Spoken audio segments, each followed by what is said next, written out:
Go ahead and state your name for the record. My name is Lisa Dykes. And Madam Pro Judge? You may.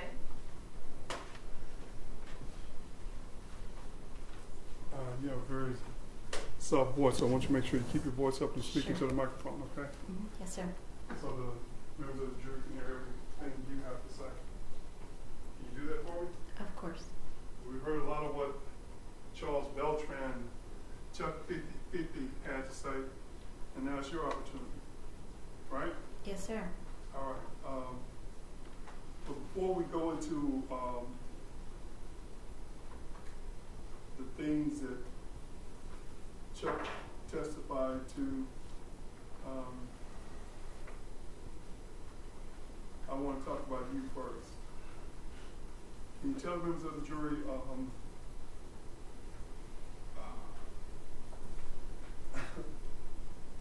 how old are you? I am 60 years old. I was hesitating because you're not supposed to ask a woman how old they are, right? No, that's perfectly okay. I'm Okay. 60 years old. All right. Ms. Dykes, let's talk about, we heard a lot about you being a, I guess, paralegal. Tell the members of the jury, where were you born? I was born in Somerset, Kentucky. Okay. And at some point, we're not going to go over your whole history, all the husbands, how many husbands you had? I've had 3 husbands, and then of course I'm married to Nina. Okay, all right. Mm-hmm. Many of them relationships you kind of want to forget about? I would like to forget about all 3 of the relationships with the men that I've been married to, quite frankly. Okay. Let's fast forward and let's just get to the point. You were working at the time in, let's talk about 2020. Let's start there. Okay. But before we do that, I did want to briefly talk about your children as well. Yes, sir. How many kids do you have? I have 3. 3? And what are your children name? Chelsea, who's 40. And the state talked about her earlier, right? Yes, we did. Okay, who else? Aaron, who's 39, and Kyle, who's 34. All right. As far as them being present here, do you have concerns for their safety? Absolutely. I would not want them and don't want them exposed to having the same issues that Marisela experienced. Chuck is a violent man, and I don't want anything to happen to them. Okay. And in fact, we'll talk about that, but I also want the members of the jury to understand that before you met Charles Beltran, you had a life, right? Absolutely. I have a good life. I had a good life. And everyone is trying, or it seems like the witnesses that have testified are making it seem like you were dependent on Nina. No, that's actually not true. I've been a litigation paralegal for 34 years, so I always had a glass ceiling in my income. Nina actually made about the same amount of money that I did, and she's an attorney, so I was making quite a good salary at what I do. Okay. Like, I do the litigation work, so it pays well. Okay, and as far as Nina, what type of attorney was she?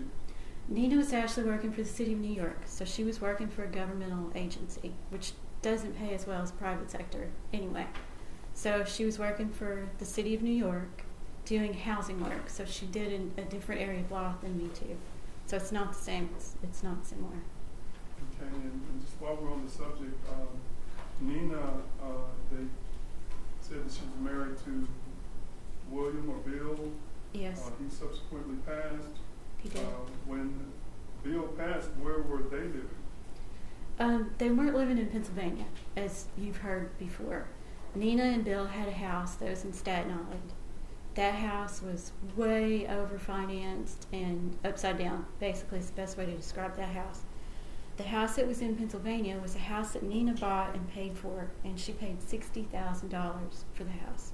Okay, now So when you say the house that was in Pennsylvania, Mhm. that wasn't a house that her and Bill lived in, right? No, they paid very little money for this house. That was a 4-bedroom house, 4-bedroom, 3-bath. But the house was in poor condition, so they would only go there. Nina would go sometimes by herself on the weekend, but she didn't live there. They did not reside there. Okay, and the other interesting thing, that house was in the same neighborhood that her parents were in. It was abutting, so it was exactly like the lots almost met. From the upstairs bedroom window, Nina's bedroom window, you could see Nina's mom and dad's house. So it was right there. Okay, and I just want to briefly touch base on that. As far as Nina and her parents, she didn't have a good relationship with her parents, right? They had been alienated from the time Nina was like 15 or 16. They spoke, but it was very seldom, and they were not close. And this was something that gave Nina a lot of concern. She was emotionally, like, very much wanting to have that family back. So one of the reasons that she bought this house was so that she would be able to see them and possibly reconnect. All right, did y'all invest a lot of money in that house? Yes. Nina had decided to put the house on the market in like April or maybe even March before she and I got married. So she couldn't afford to borrow the money because she was upside down at the house in Staten Island. She was trying to sell it so that we could get out from underneath that mortgage because it was large. So she couldn't afford to fund the money or to borrow the money to fix this house to put it on the market.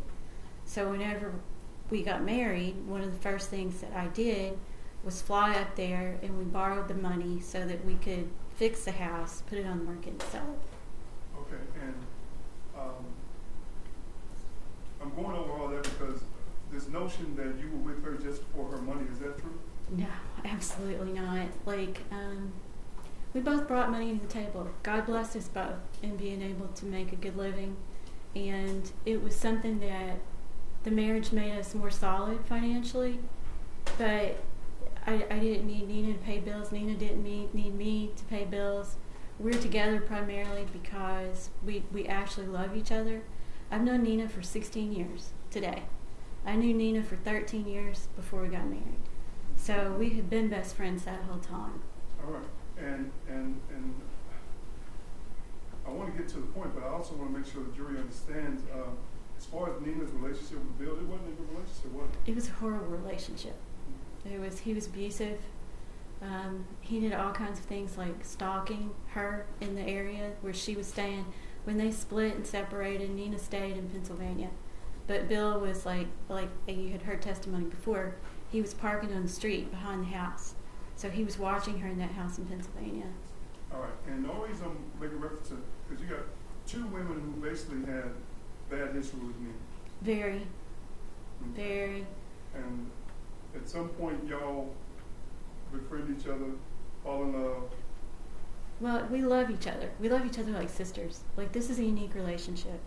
I think we might think about marriage, Nina and I do, maybe differently than the average person. Not every marriage is based on sex or, that physical connection. Nina and I are supportive of each other in every way other than that. Like, we love each other like a sister. We love each other, like, truly. Like, anything that Nina's going through, I want to help her with that. Anything I'm going through, Nina wants to help me with that. Okay, let me stop you there because I want to make sure we continue to move on. But I mean, that's very important. Yes. But this,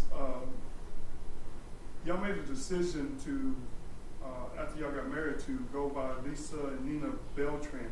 Can you explain to the members of the jury how that decision came about? Yes. My last name is slang, basically. A dyke is slang for a gay woman. And it would be just a horrible name for us to take as a last name for us. Pennsylvania allows you to change your name to any name that you choose to whenever you get married. So when we looked at the names that we wanted to take as a last name, Dykes is right out of the picture. So Morano is not really a name that we wanted to take because of her relationship with Bill. So we looked at other names of people that were around us or names that were of interest, and Beltran was an interesting name. It means raven in Spanish, and it has a history, and it was a better name. We asked Chuck if he had a problem with us taking it. It was not in any kind of connection to him, but it was just a name that appealed to both of us, so we took that name. So you didn't take that name because y'all were obsessed with Charles Beltran? Absolutely not. All right, let's move forward.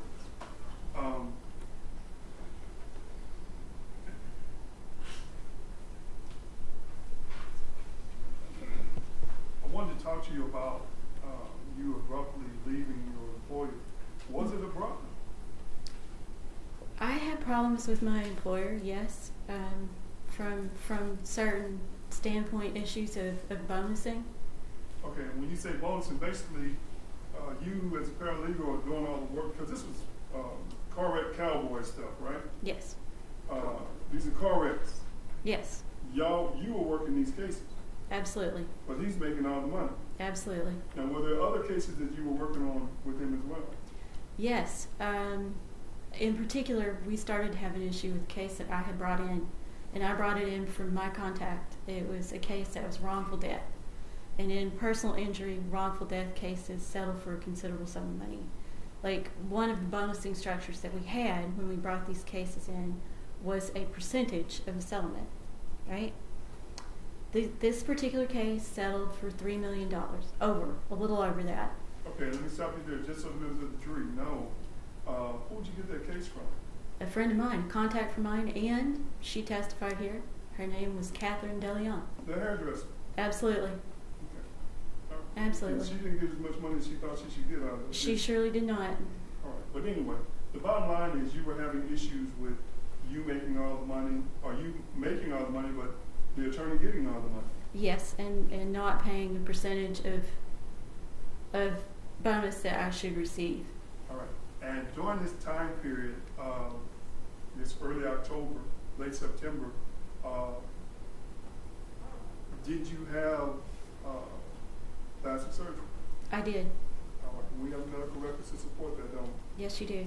All right. As a result of the plastic surgery, were you on medication for the pain? Yes, I definitely was. And did that affect your employment? It did. In what way? I couldn't be there, which was essential. I was at that point in time doing the negotiations for the firm. So if I couldn't make my nut, which that's a strange term, but if I couldn't meet the quota of settlements that we had, like the money for payroll was going to come out of saved money back.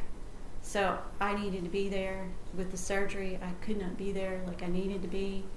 And I also, like, my focus wasn't as good as it should be whenever you're taking pain meds like hydrocodone, which I was taking at the time. Okay, and did that have a lot to do with you eventually leaving? It did. All right.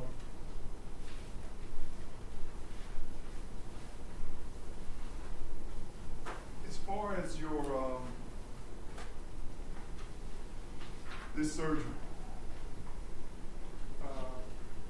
tell me to the jury what type of surgery you had to do.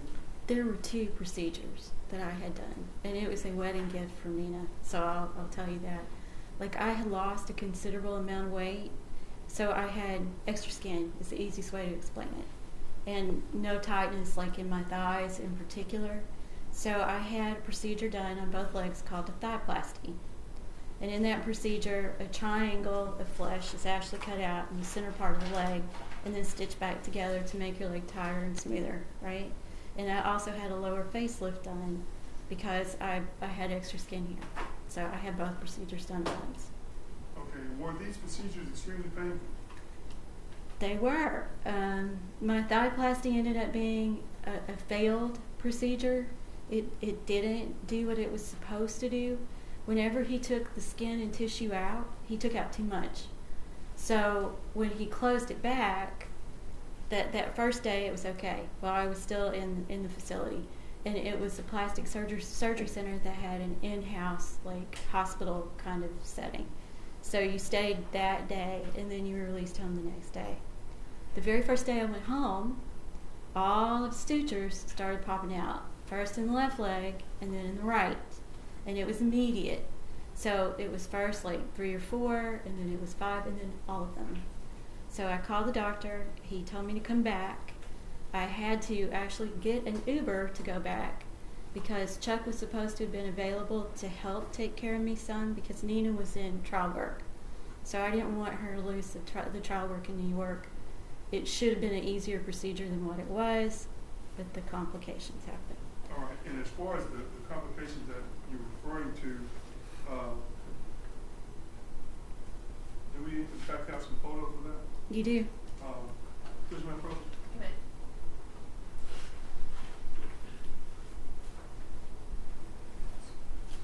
I got one.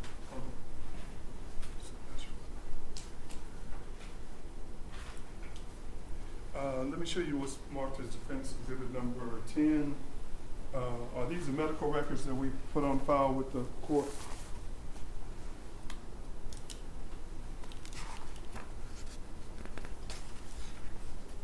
Yep. And will they assist you in testifying to the members of the jury the extent of the injury that you had during that time period? Yes. Okay. And the Uber ride back to the doctor's office that you're referring to happened when? The very first day post the surgery. So it was the first day I was home. So that would have been what day? I think these surgeries were performed on. I'm sorry, I can't hear. I think the surgeries were performed like on September 10th, I think. So it had been September the 11th. Okay, so September the 11th. Uh-huh. Can you show me, well, Judge, I'll offer what's marked as defense 10.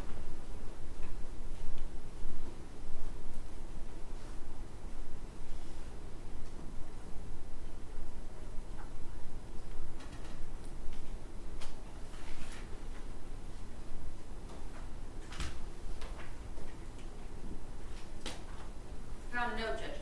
Defense exhibit number 10 is admitted for all purposes. Thank you, Judge. Now, I promise you I wouldn't publish these, No. right? Yeah, But I apologize in advance. They're not pretty. but if anyone has any questions about the extent of the injuries you had to your thighs, these photos depict that, do they not? Absolutely. All right. And even in October,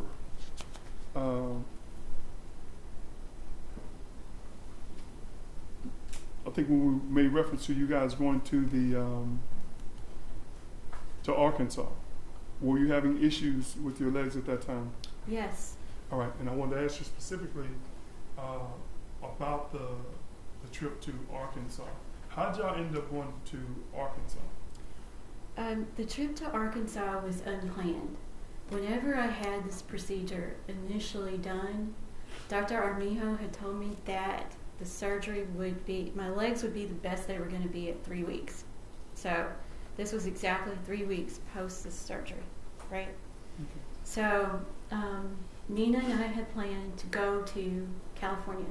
We had tickets to fly to Los Angeles for that weekend, for October 4th. Were you able to fly to Los Angeles? No, Why not? I had a doctor's appointment with Dr. Armijo that Friday before this weekend. He told me absolutely under no circumstance should I fly. So they were that bad that I couldn't really travel by plane with them, because plane and the pressure in the plane itself was going to cause that to be a lot worse. It would increase bleeding. It would increase the difficulties that I was having with it and worsen them. Okay. But as far as the incisions, what is this photo I'm looking at right here? That's actually open fat tissue because there was no skin. I had none. Like the skin just, there wasn't enough to cover the wound. So the actual incision started to open in the beginning, on the first day, and there's actually pictures of that too. Okay, so this reflects what? This is what it was like, and there's still, you can see on the edge a few of the sutures that were left. Those actually were completely gone. Permission to publish, Judge? You may.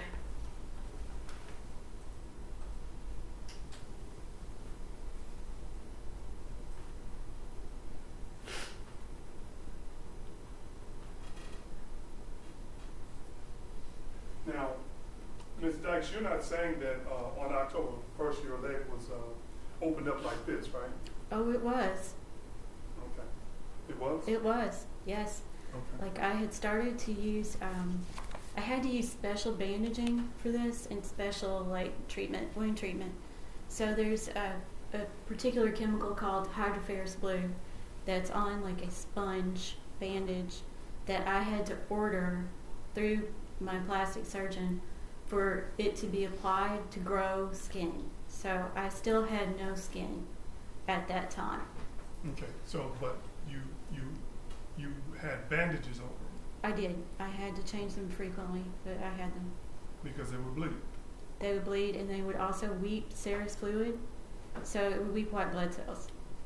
All right, now, as far as, I mean, can you explain to the members, with the court's permission, can she explain to the members of the jury where your injuries were? They're exactly in the groin. Like, it's right at the top. Like, they make a Y incision at the top of your groin, and then it goes all the way down the inside of your leg to a couple of inches above your knee. The place where I had no skin was right in the crotch. Right in this area? Right there, yep. And would you have to have that bandage? There were 4 layers that had to go on. All right, all the way down? Yep, To cover it to about 2 inches, 3 inches above your knee. Okay. Mm-hmm.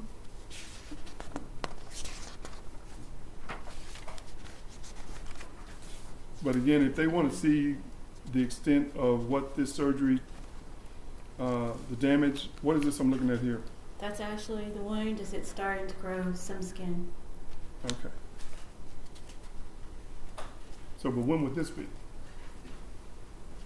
That's what it looks like without the bandage? Yep.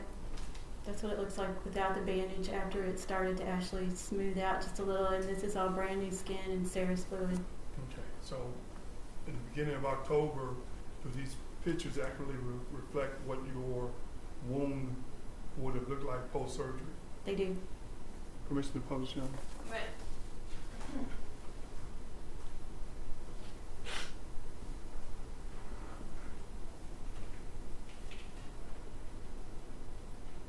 And I guess because these are open wounds, that's why you were taking the hydrocodone for the pain?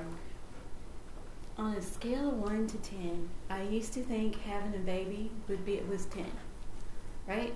With this particular injury, where this was, and pain factor involved, this is a 10, and having a baby is 5. Okay. So that gives you an idea of what that was in dealing with it. Okay, so just so I'm clear,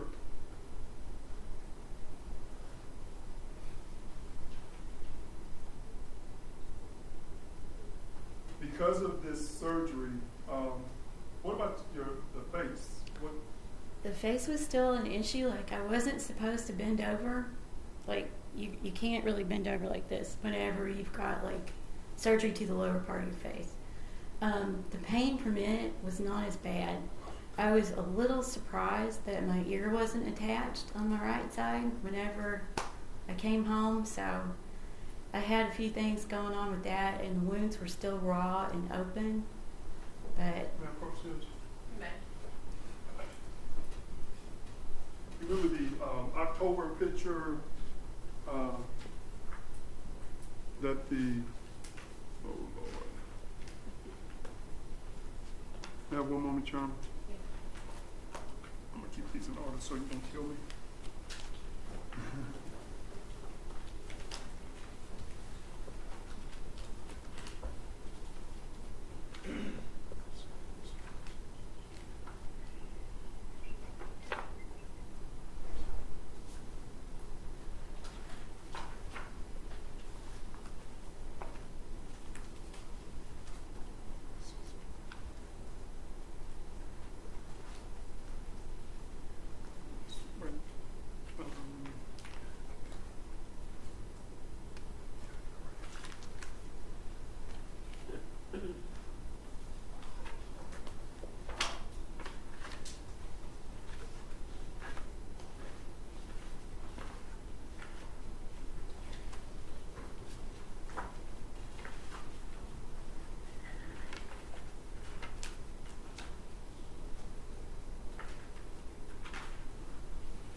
Why was your hair pink like that? You Do you know, recall? I do kind of recall that. Like, I was looking for something fairly lively, and Kat actually picked that color out for me. And when you say Kat, you're referring to the hairdresser, right? Catherine DeLeon.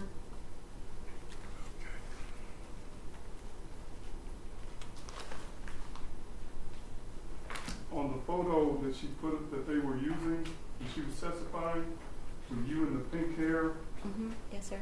that photo actually shows the injuries that you're referring to, doesn't it? It does.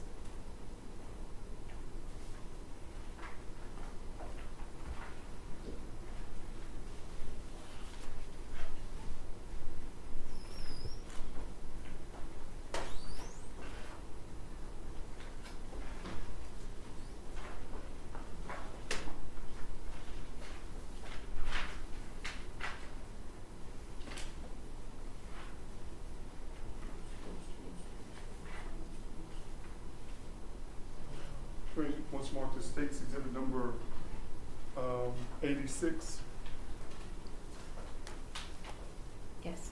Okay, where do you see the, I guess, It's right at the hairline right here. and this is what you're referring to here? The scar that went right there. And also, there's a scar back here you can see. Right.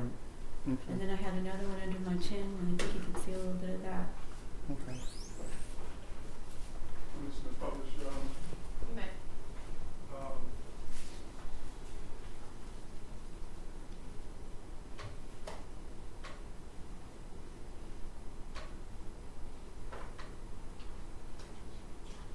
so you're talking here, Here. Right here. Yes. and then in the back here, Right there. Yep. And then under this area. under my chin, there's a stitch. You can see it. And you can see that if you really look closer, you can see the stitches in your chin, right? Yes, sir. All right. And so you're not only dealing with the facelift surgery, you're dealing with your thighs as well. Yes, sir. Okay. And that affects your work performance, correct? It did. I mean, it affects your activity, period. It affected everything. But the doctor told you it might do that, right? He did.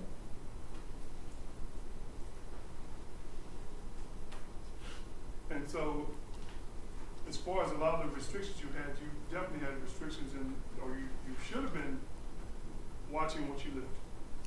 You couldn't lift anything at all. And why is that?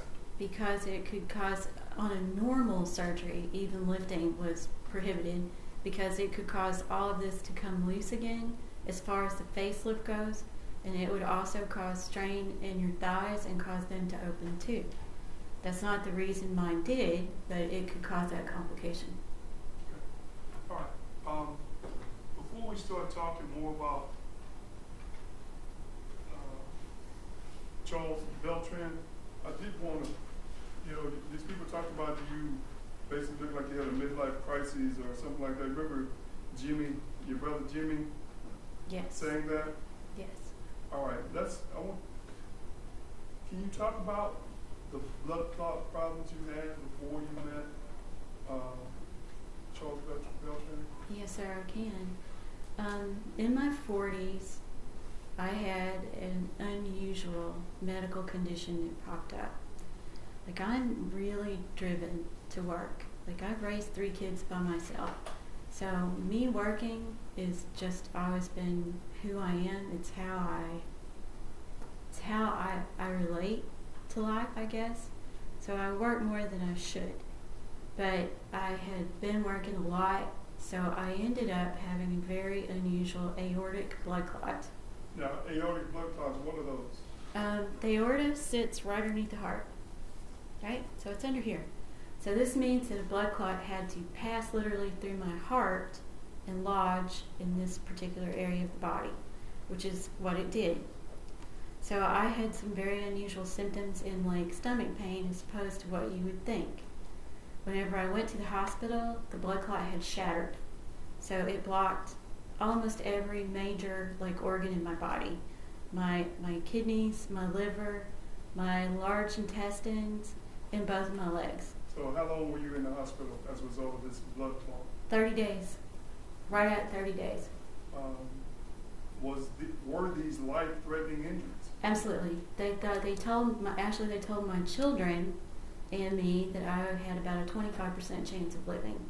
If I did live through it, it was anticipated that I would be a double amputee because they knew they were going to have to cut off my legs from at least the knee down, if not more. Why? Because of the damage from no blood flow. I basically had zero blood flow. So that was a problem. But somehow they rectified the situation, you didn't lose your legs. They didn't rectify anything. Actually, my body pretty much dissolved the blood clot for the most part, and thank God, like I managed to come out and I was okay for 10 years. Then here in Texas, that first one happened when I was living in Florida. 10 years later, I am also in a position where I'm under a lot of pressure. And I was working, trying to settle another case of a quadriplegic. So just so the members of the jury are clear, that's the first time you had a blood It's the first time. 10 years later, you had another blood Yeah, clot. approximately 6 years ago, I had another one. So the second one was also an aortic blood clot, did the same thing. Like it was shattered, I had blood clots everywhere, all through my body. So they airlifted me from Mesquite to Dallas to Baylor Scott White, where it was the same situation again. Like I was in risk of dying from that point. Obviously I was airlifted, so like it wasn't a good situation, but I'm here. You survived. I am. After you survived that death scare, I mean, how does that affect your life? I think it affects everything. Like whenever you come that close, not once, I mean once is enough, but twice, I think you have to reevaluate your life, like what you're looking for in life, if you're where you need to be in life, and you know, you think about what's going to happen to your children and your future at that All right, point. So at that time, did you reevaluate what you were doing and what things you wanted to do in life? Absolutely. And so what happened after that? I've raised children, I feel like, from the time I was born. Like, you know, my kids are older, but they've always been with me, and I've always been spending money on them. There's never enough money. It's gone before you get it. So my retirement wasn't right. It wasn't where it needed to be. I obviously needed to start putting money back for retirement and get my life straight for that. And plus, I don't want to work all the time. Like, I didn't want to work all the time. So did you heard Jimmy say you kicked everybody out? What's your version of that? That's not correct. Like, I wanted to go back home to Florida. Like, Texas is great, I'm sure, but I'm from Florida. Primarily, I wanted to go back home. So the whole goal was for me to move the family back to Florida while I was waiting on some larger cases to settle so that I would have more cash flow. So we invested. I gave them the money for a down payment on a house. They bought the house. I helped to get them there. Paid off my son's car so that he would be able to help pay that payment and put them in the house in Florida. So your plan was always to go back to Florida? Absolutely. Okay. And at some point, you and Nina wanted to go back to Florida. It was always our intent to go back to Florida. In fact, did you have a business there? We did. We opened a business during COVID, a law firm together that was doing personal injury, and it was doing well. Okay. All right. Tell us how you met Charles Beltran. He was working for my son, Kyle, as a bouncer at a bar in D-Bellum. I was actually looking for workers to work a poll, an election poll, for a local judge here in the civil divisions. And I needed, I think, 15 people under a certain age and demographic bracket to work this poll. So Kyle introduced me to several of the young men that are in the area and young women, and I got their phone numbers. They got my phone number to work this situation. Okay. How did you end up investing in his rap career? I'm sorry? How did you end up investing in Chuck's rap career? I met him in April. He reached out to me at some point, and he reached out to me to make connection. and it was primarily for someone to fund him in his career choices. He actually talked to me from April on through the time whenever I moved the children out of the house in August. But he presented himself well. He also had a fairly successful career in Austin, not like what you heard here that was played. It was actually something where he was invited to a couple of locations and he was working with other people in his career, so perhaps they were the more talented aspect, but he had a more successful kind of career choice. But were you know, initially, again, was it a love interest thing? No. Chuck was and continued to always be a business interest that went sideways. Okay. In fact, why did you buy the car? I bought the car as an investment and a tax deduction, basically, for him in his career. I set up a company for him called Math Class. That was his company for him to be able to do this music and to record. I mean, y'all helped him with a lot of legal stuff, right? We did. And before I forget, he had paternity issues. He with did. Jasmine. He had paternity issues with Jasmine, and he had visitation issues with Emerald Okay. out of Austin. And were y'all helping him with that? Yes, at his request. At his request? Yes.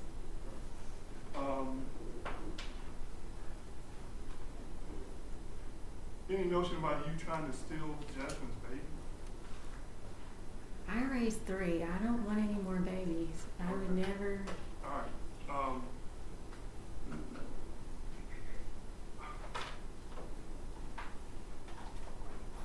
I want to move forward and let's just get to the point.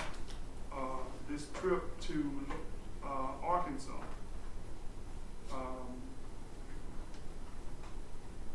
First, I think you indicated it wasn't even a scheduled trip. Not for me and Nina. How'd you end up going on the trip? We had paid for them to go. We had paid for the hotel. We had paid for all of it for them to actually perform. It was a performance.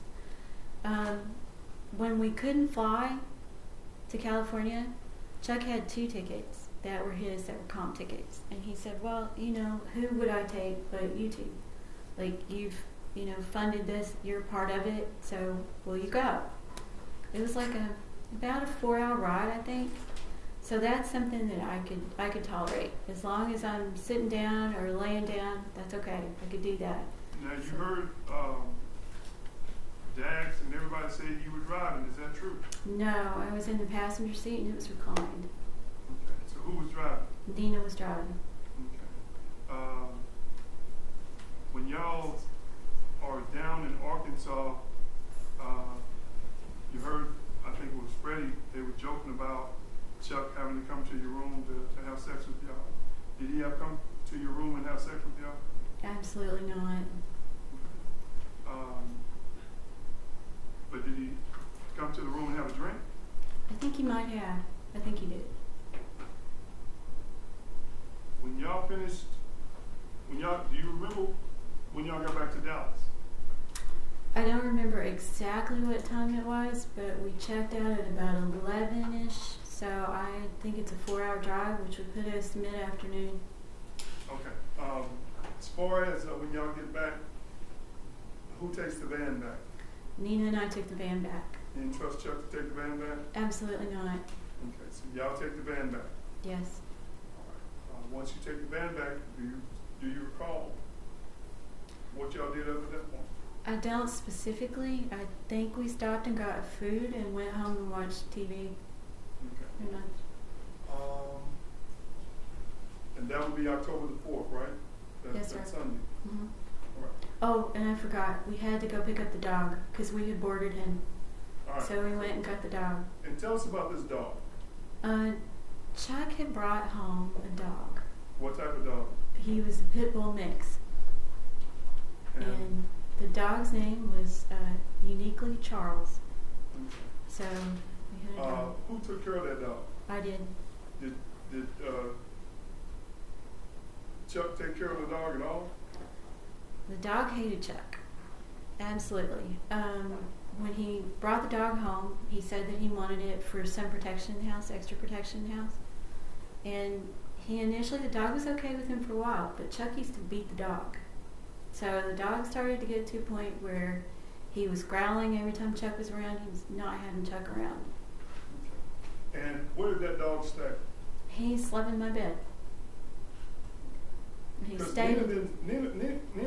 When Nina was there, did she sleep in the bed with you? Yes. All right. Was he almost like a service dog to you?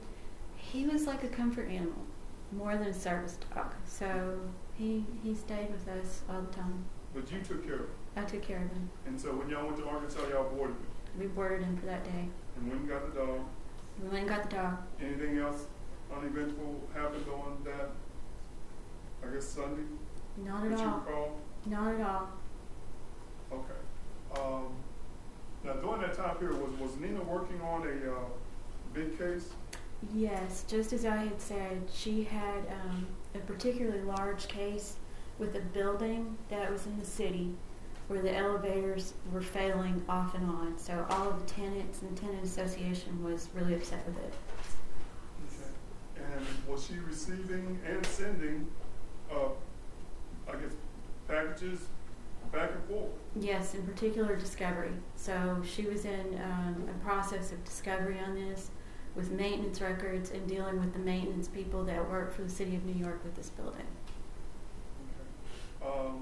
On that weekend, she's working on her case. Was she anticipating some documents? She was. I guess that Monday, was she still looking for the documents? Yes, they were supposed to come in, I think, Monday morning in early delivery, but they didn't show. Okay, because the documents didn't show, what did y'all do? Well, we were kind of in dire straits because Nina really needed them because when she flew back, she had a hearing, I think. So it was something that we had to have. So she started to look for where the documents were. All right. In short, later that evening, did y'all go to a FedEx? We did. All right. And you seen we talked about the FedEx that you went to. It wasn't in Wilmer, was it? I don't believe it was. No, it was more toward the Hutchins area, maybe. Okay. They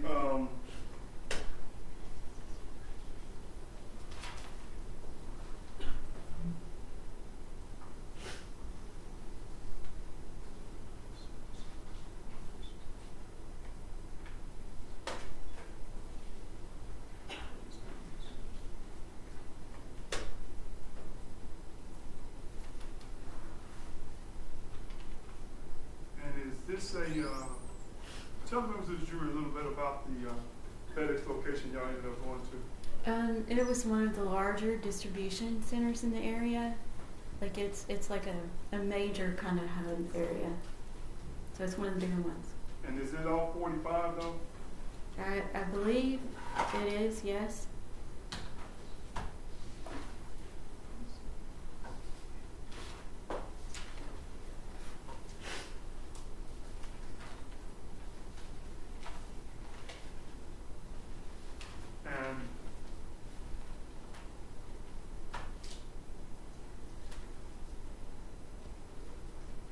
Again, it's not in Hutchins, right? I mean, it's not in Wilmer, but it's in Hutchins. I think so. And is it in that same vicinity that they're saying that your phone's pinged? I believe it is. Thank you, Judge. Ms. Dykes, this FedEx distribution center, well, you heard this Turntree address, what is it, 274 Turntree? Yes, sir. In Wilmer. You did live there at one point. We did, yes. Like back in 2016, right? Yes.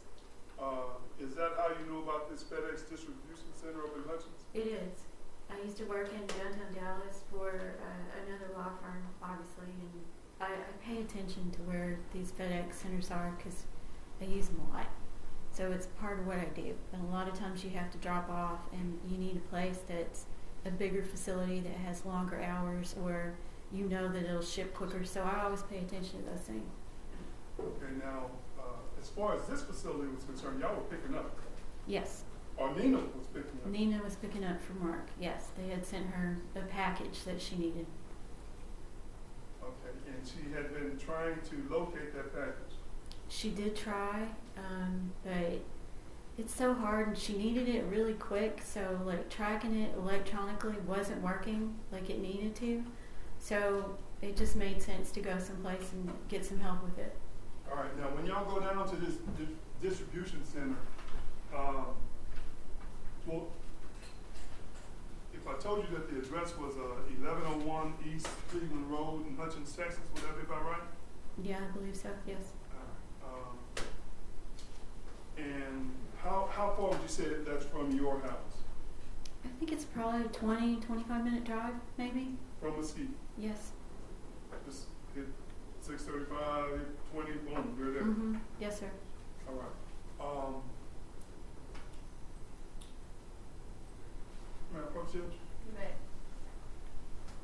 Let me show you what's marked as defense exhibit number 11 and 12. Last I had was defense exhibit 10. Yes, ma'am.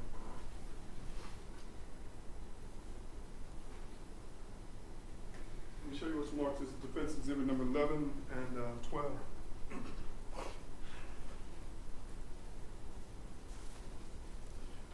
Does this look like it's just a MapQuest where we pulled up that location in relation to your home and where that FedEx distribution center is? Yes, sir. Will this assist you in testifying to the members of the jury the route that you recall y'all taking that day? It does, yes. All right. Judge Alloff was marked as defense exhibit number 11 and defense 12.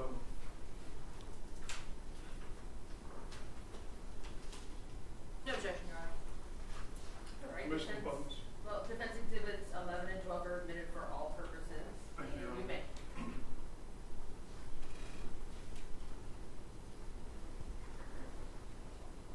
may. Now, just so members of the jury know, we're saying your house would have been somewhere up in here, right? Yes, sir. And then y'all travel to Hudson's here. Yes, sir. All right. Now, do you recall when y'all got on 45, what exit were y'all supposed to take? I don't know the number, but it's like Dowdy Ferry. Let me show you what's marked as defense 13. Defense 12, I'm sorry.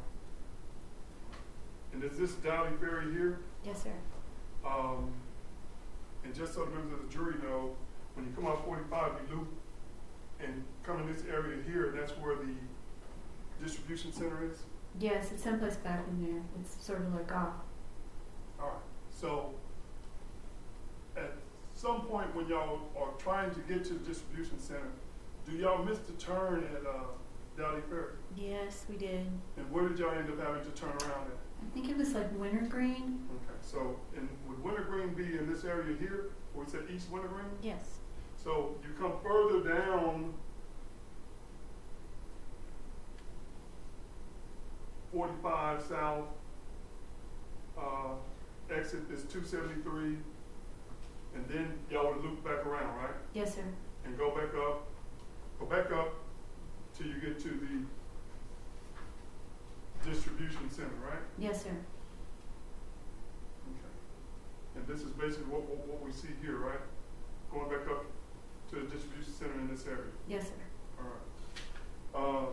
As far as the towers that they showed, that you saw the state show, if you were in that area, would that explain why your phones were pinging in that area? I would assume so. Did you go to Winwood that day? No. Other than going to that Wintergreen 45 and looping back up to go to the distribution center,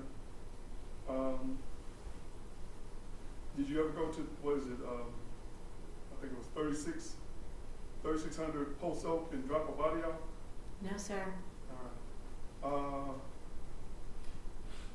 right. I do want to talk to you a little bit more about the distribution center so the members of the jury will understand again, this is a huge distribution center, right? Yes, it's And when you- extremely large. When y'all get there, do you have trouble finding somewhere to park? Nina did have trouble finding some place to park. There's a lot of folks that come and go from there. All right, and as far as that, was she trying to find somewhere to park up close at first? She was, because obviously, like, we generally do things together, but like, I'm not walking any distance at all, so that's not happening. So at some point she parked, tried to go in, or went in, right? Because you didn't go in. No, Okay. At some point, is she able to pick up the package? she went in, but I think we might have been late. I'm not sure, but she didn't get the package. Okay.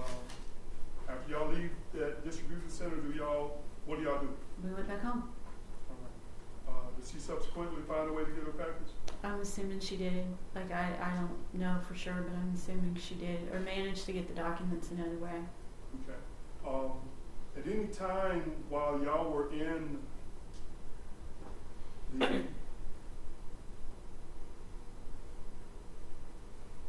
that Hutchins area, did you have Marisela with you?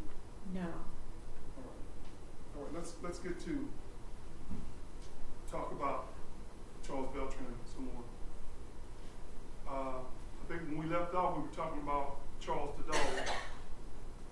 Charles the dog. Okay. I want to talk to you about Mr. Beltran working. Did he actually work for your son? As I understand it, yes. He was a bouncer at the club.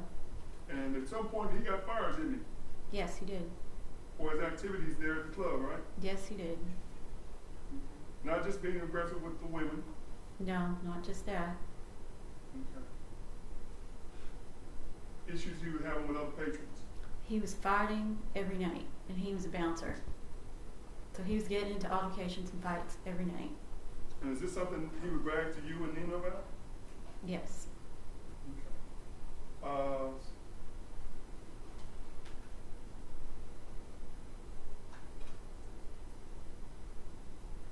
When you met him, did you know he had a felony convictions? No, I didn't, actually. I didn't know what kind of convictions he had. He said that he had just gotten out of a halfway house. Okay. What about the Santa Marta? Where did he say he got Santa Marta from? He did talk to me about Santa Muerta and said that he had learned about it while he was in jail, and then he practiced. So he practiced the religion. All right, and so the altar that we see in your home in Mesquite belonged to him, correct? It did. In fact, it's in the same, was that in his room or in the one of the other rooms? It's in the closet in his room from the picture. All right.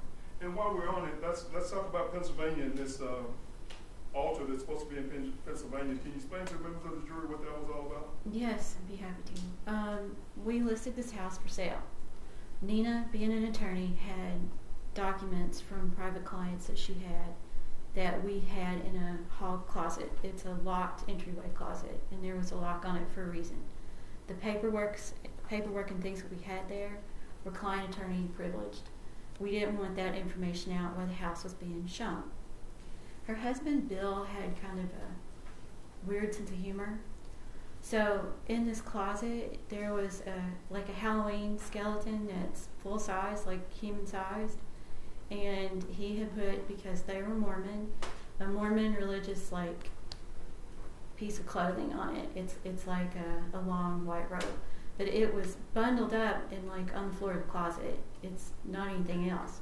So it was just a bunch of stuff and storage that we had in there that we kept locked, including paperwork that we didn't want shown to people coming to look at the house.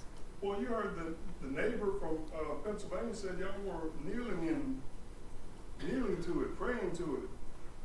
Remember that? I remember her saying that, and I also have no concept why she would have said it. We never did that. All right. Did that skeleton have anything to do with Santa Marta? Absolutely not.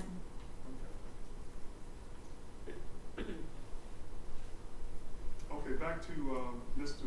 Beltran, now you don't have any felony convictions, right? No. What you have some, you got some like a theft check or something like that? There was 2 return checks to Costco that I didn't know anything about until I came here to Dallas on these charges, and they served me with those. So those return checks happened while I was in Pennsylvania. But those checks out of Rockwall? They're out of Rockwall. Oh, and wasn't there something about a gun? What?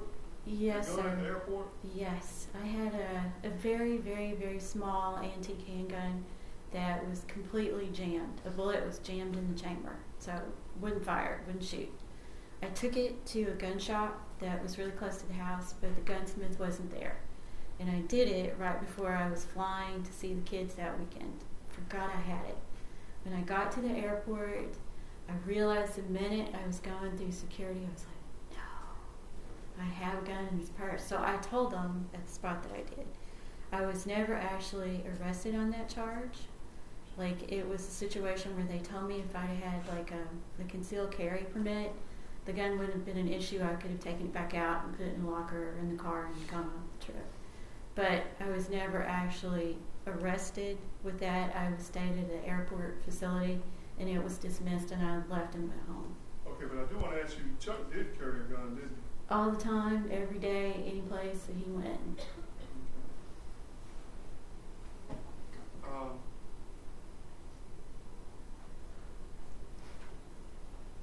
I want to talk to, when did he actually move in with you?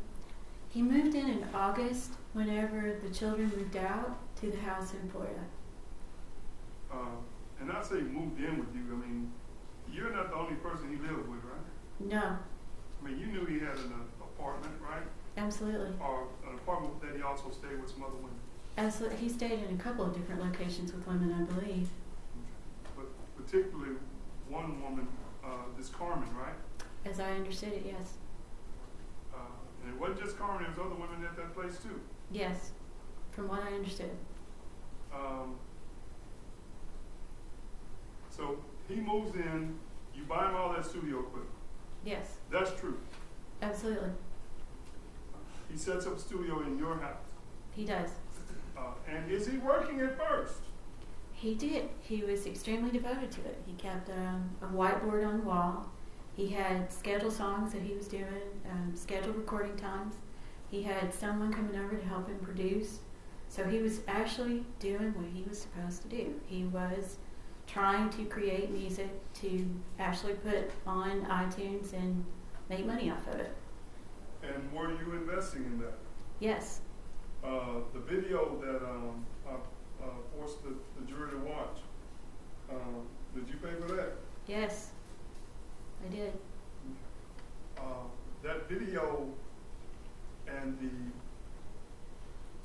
way he's acting on that video, is that Chuck? Yes, it is. All the time. That's not a show, right? That's No. who he really is, isn't it? That really is him.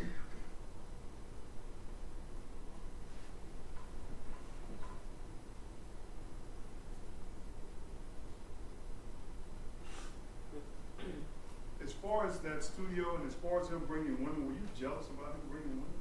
Absolutely not. As far as him bringing people to the house, did you ever have an argument with him about having some man that you ran into in your own house? I did. I came home one night from work at 7 o'clock and I didn't know anybody was there. So I went to my room, changed clothes, came in, and got surprised in the kitchen by a strange man who walked out. And Chuck wasn't there. Okay, and did that upset you? Very much so. And Very did you much let him so. know that? I did. I told him that I really didn't want anybody in the house unless he was there, particularly men, whenever I wouldn't know there was anybody in the house with me. So. Okay, but as far as these women, you heard him say, hey, he brought women over there all the time. Is that true? He did. He would bring not one, sometimes 2, 3. And did guys sometimes come with them too? Absolutely. They'd be packed up in that studio, right? Absolutely. They were doing their thing, you were doing your thing. Yes. Oh, did he brag about pulling trains on people? He did. Now, He particularly seemed to like having a friend of his, a male friend of his, come over to be with the girls that he brought home. So that's basically 2 guys and a girl. And he would brag about it. Absolutely. But did that make you jealous? No.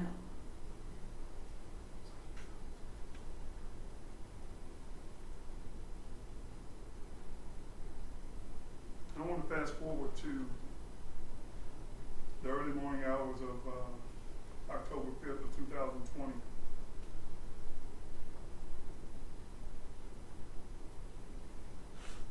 Was Nina there? Yes. Were you and Nina there in your room asleep? Yes, with the dog. On that day, did you ever come in contact with Marisela? No. When Chuck arrived there with her, according to the phone records, in the early morning hours, did you ever know he was there? No.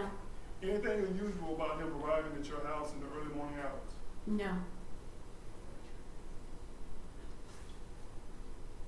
You heard him say that at some point you came into that room and you stabbed Marisela. Did you go into that room and stab Marisela? No. Did you struggle with Marisela? No, absolutely not. No. Did you argue with Chuck about Marisela? No. Had you ever met Marisela? No. In reference to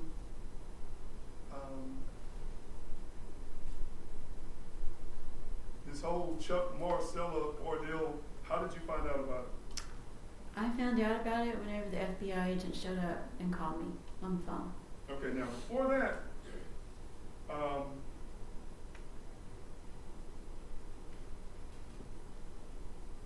had you gone into Chuck's room and cleaned his room up? No. So as far as whatever blood was in there, who cleaned that blood up, you have no idea. I have no idea. You just know it wasn't you. I know I wasn't, no. I didn't go in the room. No. It wasn't me. Okay. It wasn't Nina. It wasn't Nina. On that night, you don't know how many people he had in that room, do you? I have no idea.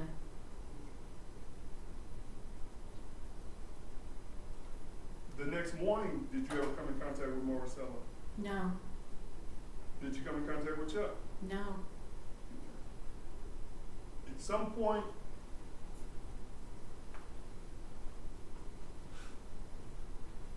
he leaves or at some point you start driving the Audi, right? Yes. Because on the night of October the 5th, or the early morning hours of October the 5th, who's in the Audi? Chuck. That next day, who was in the Audi? Chuck.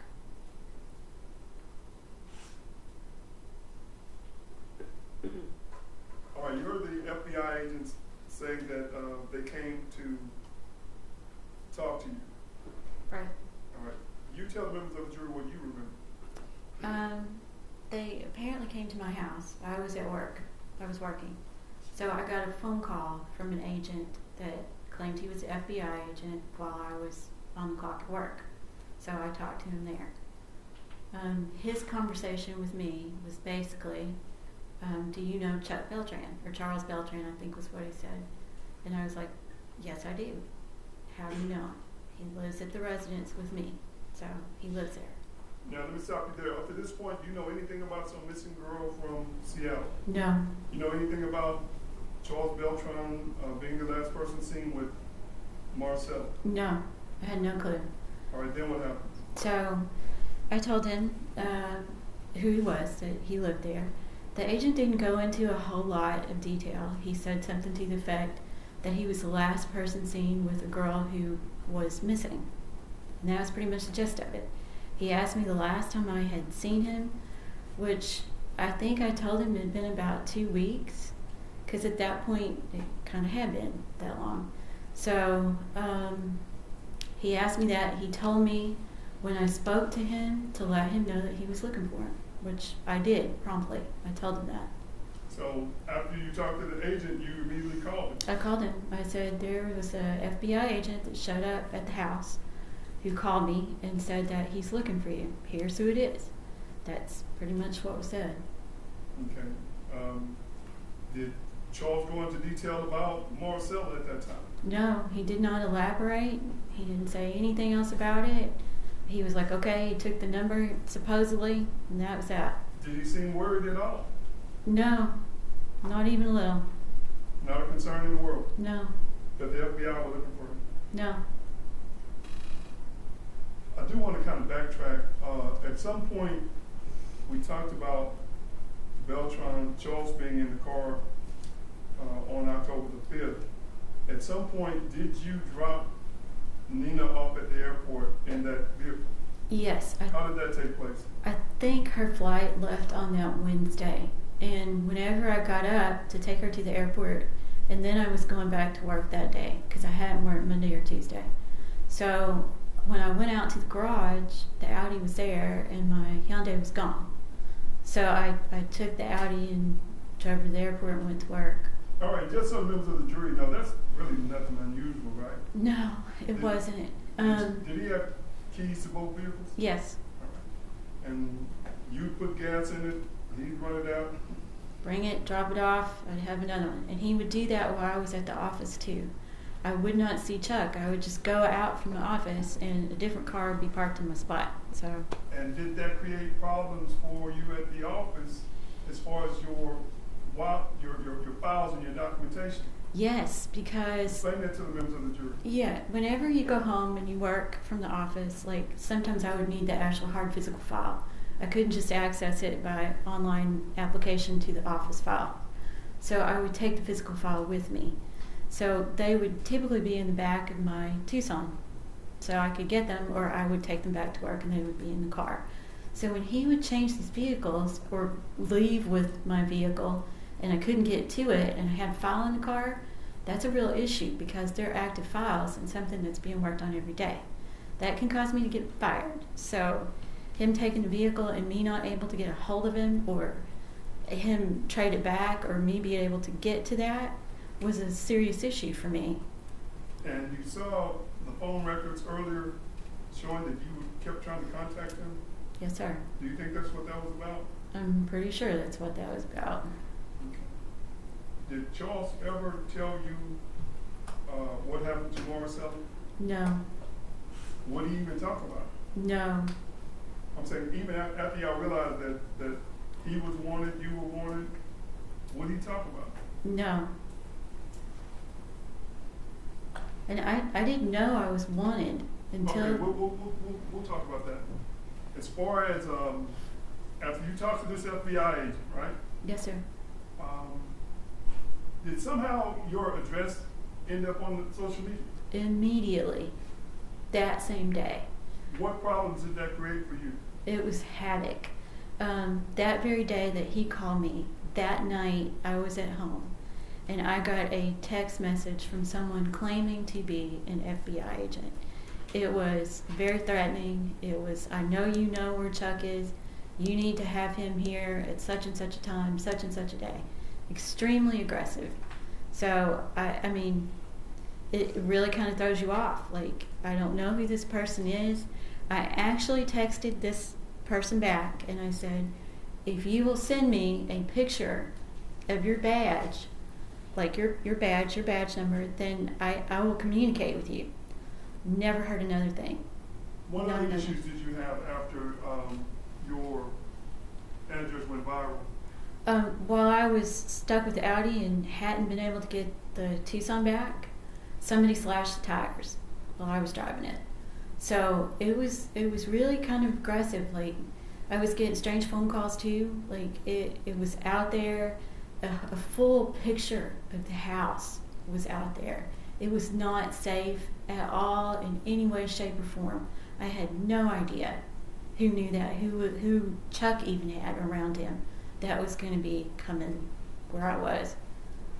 Okay, and you felt like all this threatening attention was coming from who?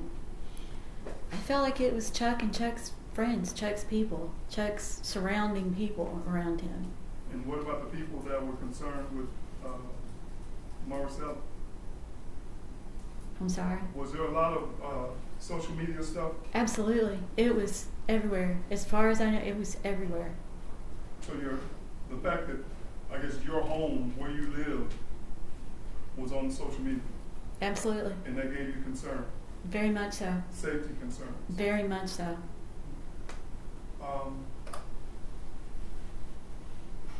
At some point, will you tell the members of the jury why you quit your job and went to Florida? We had intended to go to Florida, but I didn't go to Florida first. Like, we still had the house in Pennsylvania. Okay. So, I mean, this was emotionally very, very, very stressful. Having my house out there, having people contacting me, the tires being slashed, I'm by myself in Texas. Like, I'm still, like, my legs are a nightmare and a disaster. Like, I'm still trying to recover. It was awful trying to be here by myself and deal with that. Okay, so did you end up going to Pennsylvania where Nina was? I did. Nina and I had already planned that in January of that next year that we were going to move to the same location anyway. Like, it depended on how the house sold as to whether we would be going to Pennsylvania or to Florida. Well, But you it saw was the state intentional. had a document saying you had just signed a lease. I did What sign was the that lease about? because I wasn't leaving until January, and the lease was up on October the 1st. I didn't want to move furniture or do any of that, so signing the lease was the best solution. Nina and I talked about it, and I went ahead and signed it just so that we would have those 3 months from October until January for me to be able to, finish out, because there were a couple of larger cases that I was trying to resolve for the bonus before I left. All right. Now, as far as when did y'all actually put the house up for sale in Pennsylvania, if you remember? I don't remember exactly when we signed the listing because the house had so much repair to have done. Like, we borrowed the money around, Well, how much money did y'all borrow? $100,000 And that was for repairs on the house. for repairs on the house. It needed a new roof, it needed a new foundation, and it needed a whole new deck on the back. Okay, did y'all do all that? We did. We did affect all those repairs. Oh, and we had to tear down like a small barn outbuilding too, so we had to pay for that. All right. And did that increase the value of the house? Yes, it surely did. You hear, I guess everyone's saying y'all were in a rush to sell the house. We wanted to sell it, and we wanted that income because we wanted to buy a place in Miami, because that's where we wanted to live, and that's why we needed the money. That was the goal. Y'all needed the money to have anything to do with y'all being on the run. Absolutely not. At some point, did y'all sell the house in Pennsylvania? We did. Then what happened? Well, we had already moved and relocated to Florida, so I was working in Hollywood, which is like a little outside area of Miami. So we started to look for a house or property, and we also considered the concept of opening a bar in the Miami area, and Kyle actually managing it for us. So we were looking at a couple of different thoughts. Okay, well, let's backtrack. How did Charles Beltran end up in Pennsylvania? He knew about the property. He knew that we had the house in Pennsylvania. He knew that we had listed it on the market. So he knew where this house was. So we're in Pennsylvania. We had not actually talked to him.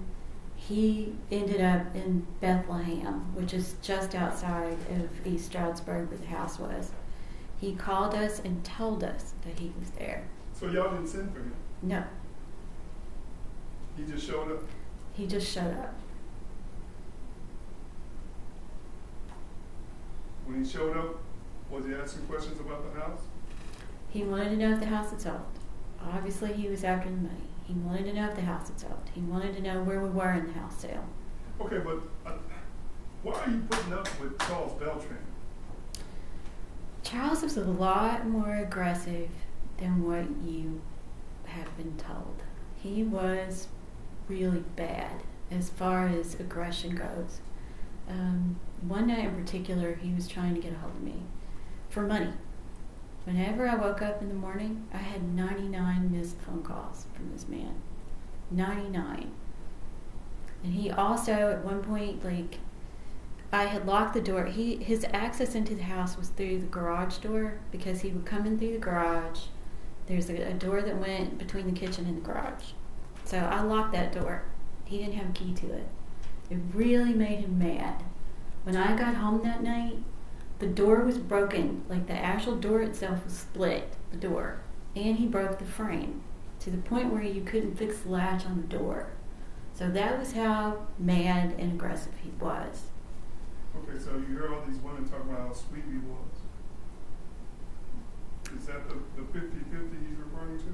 Well, it's not the 50 I got most of the time in the later days, but he could definitely appear to be.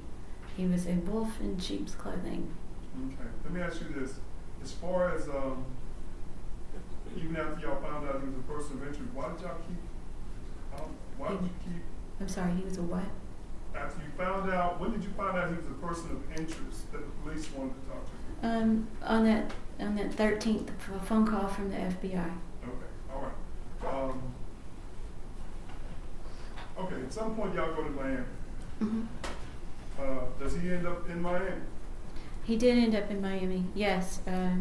He pretty much, like, we had to go get him in Mexico. So when we came back from Mexico, Nina and I were already in between the move because we were in a contract on the house in Pennsylvania. Okay, let's talk about Mexico. Why did y'all go to Mexico? Was that y'all's idea or his? His. Chuck wanted to go to Mexico. Chuck wants something, y'all make it happen. We made it happen because I didn't trust that I would not end up like Miss Botello. Okay. And Nina, like both of us. Or our families, for that matter. So you did what Chuck asked you to do? Absolutely. At some point, I want to go ahead and talk about when y'all find out, well, when Nina gets arrested. Y'all already set up in Florida, right? Yes. You already got your business plan, trying to relocate. Yes.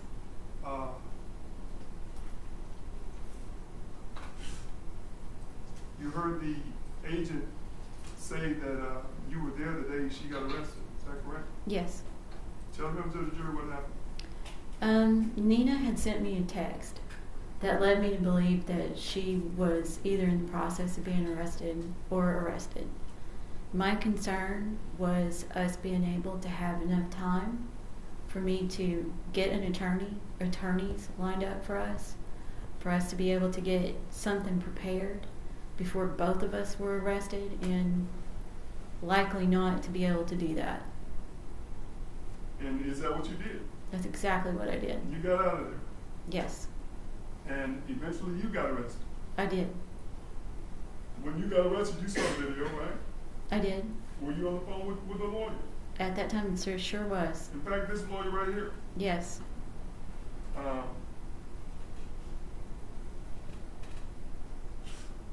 Again, trying to make arrangements for you and Nina. Yes. I think you indicated that you actually even sent a lawyer in Florida to try to help her. I did. I was extremely concerned about Nina's mental health from this. Okay, let me ask you, why were you concerned with Nina's mental health? Nina's an attorney. Nina has spent an incredible amount of her time to be an attorney. She is actually a Cambridge scholar. So Nina really has invested everything into this. This case, in and of itself, has destroyed us. The fact that they have brought this charge against me and Nina has ruined our lives. But ma'am, what I'm asking you about was when Nina was in jail in Florida, did she try to commit suicide? She or was did on, they have on suicide watch? She was on suicide watch because of these things, because of this. So yes. And so when you see the text messages and you're saying you hope Nina keep her shit together, is that what you're referring to? Yes, I did not want her to have a meltdown and try to commit suicide or effectively be able to do that.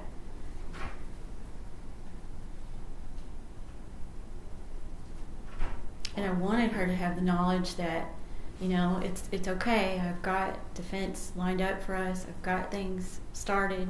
It's, you know, it'll be okay.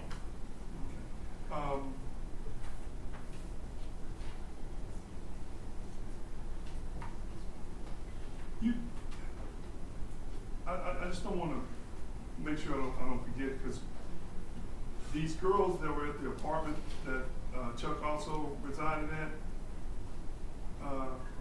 did you tell me, or what did you say anything about him potentially being involved in trafficking? I had suspicion that Chuck was involved with trafficking. Why?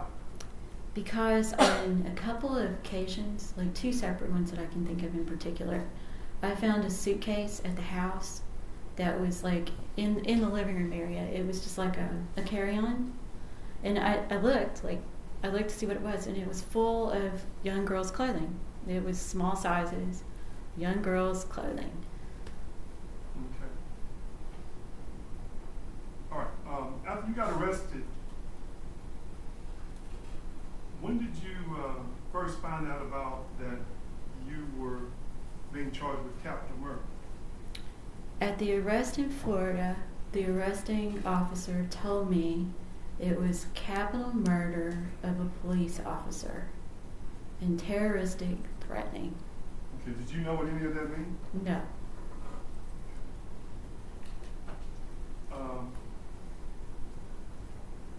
At some point, were you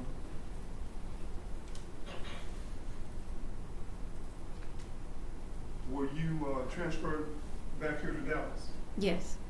Nina as well? Yes. All right. You're being held on a capital murder warrant. Yes. At that time, as far as Mrs. Botello's disappearance, did you know that they were alleging that you stabbed her? No. Not until I got here to Texas. That's the first time you found out that they were alleging, that Charles was alleging that you stabbed Mrs. Botello? Yes. Did you stab Marisela? Absolutely not. Did you have any reason to stab Marisela? Absolutely not.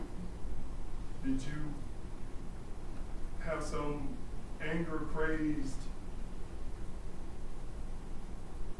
breakdown because you were so obsessed with Charles? Absolutely not.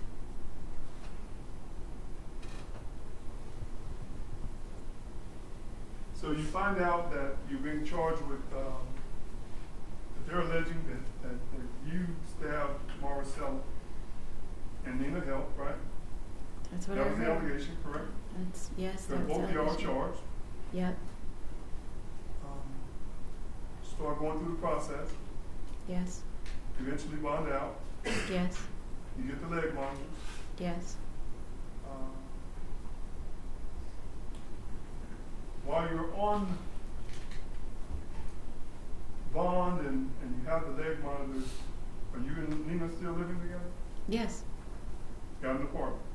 We got a house. Got a house. All right. Once you're in this house, does any suspicious activities start taking place?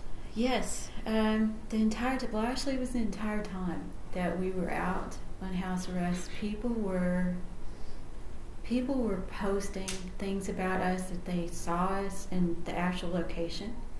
Like, people were following us. People were paying attention to where we're going. So we were constantly underneath some kind of scrutiny by social media, by people who were following the case. Like, we never had any rest from that. They were always. In fact, it got so bad, did y'all actually try to do a cease and desist?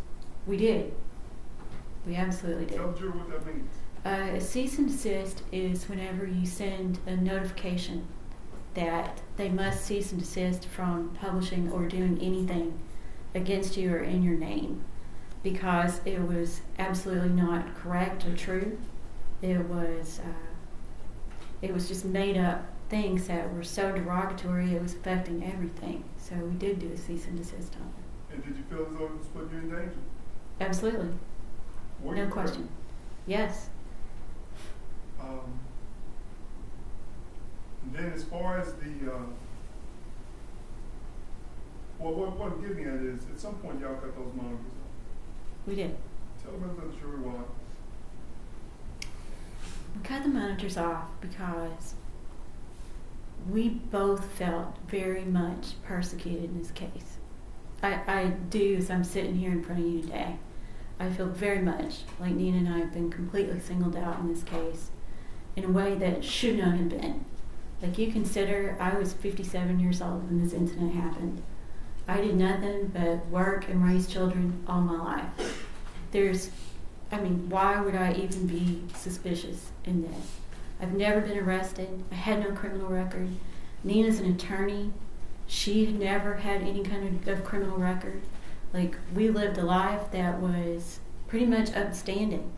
We hadn't ever done anything like this. But let me ask you, okay, you say you felt persecuted. Yes. Is that why Cambodia? Cambodia was a good place for asylum. Cambodia was a good place for us to find a new life, for us to live, for us not to have these situations. We looked at it, we looked at citizenship. We entered Cambodia legally. We didn't do anything illegal. We did everything you were supposed to do to come into a new country and try to nationalize or to get asylum there. Okay, and you were trying to get asylum because you felt persecuted? Absolutely. And were you afraid? Yes, absolutely, both. For your safety? Absolutely. As a matter of fact, at the time, right before we left and flew out, there was a black pickup truck that had started to park right outside of our house. And it would move on the street, but it was always there. One day, I went to the window, me and Nina were cooking in the kitchen, and this black truck is parked right outside our kitchen window. Whenever he saw us, he left. But it was definitely a man, and it was nobody we knew personally, and somebody that shouldn't have been there. And did that give you concern? Absolutely. So when you went to Cambodia, did you do so out of necessity? Yes. In our feelings, absolutely.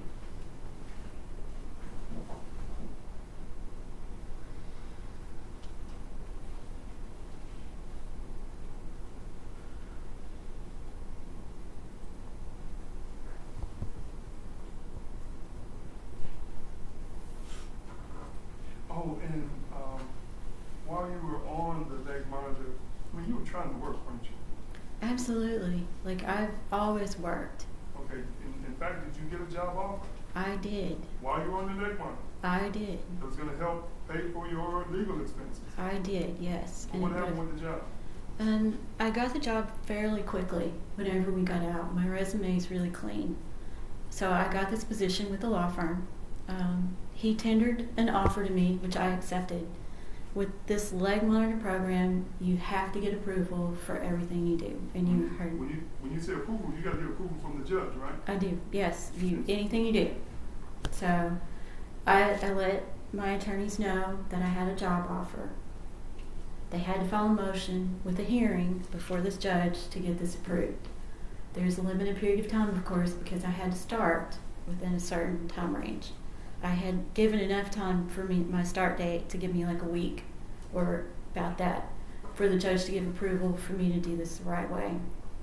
The minute the motion was filed and it was, known by the prosecution, by the court system, that I had a job and that it was with this firm, the offer was rescinded before the hearing could even take place.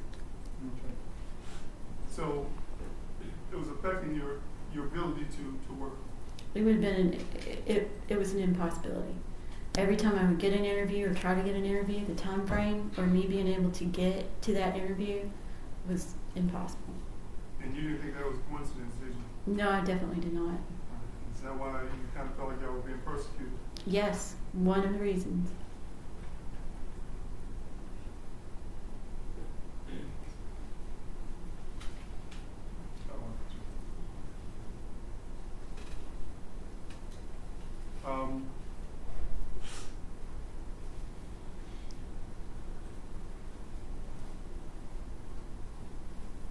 As far as, I did want to.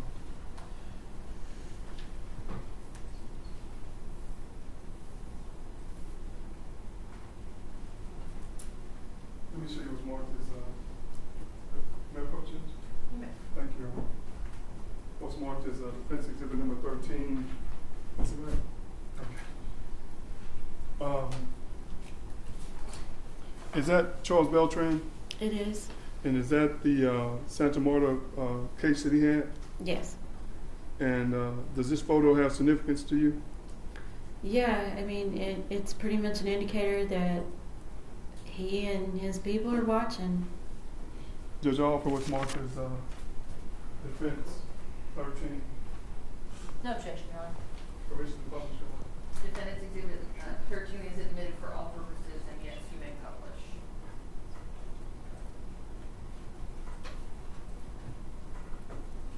Again, this is the little Santa Marta emblem, correct? Yes. And this is Charles Beltran, right? Yes. And he's telling you that we're always watching. Yes. Was that threatening to you? Very. Did you believe that he and his people were always watching? Yes. Is that why you went to Cambodia? Yes. Is that why you continue to send him money? Yes. To stay in contact with him? Yes.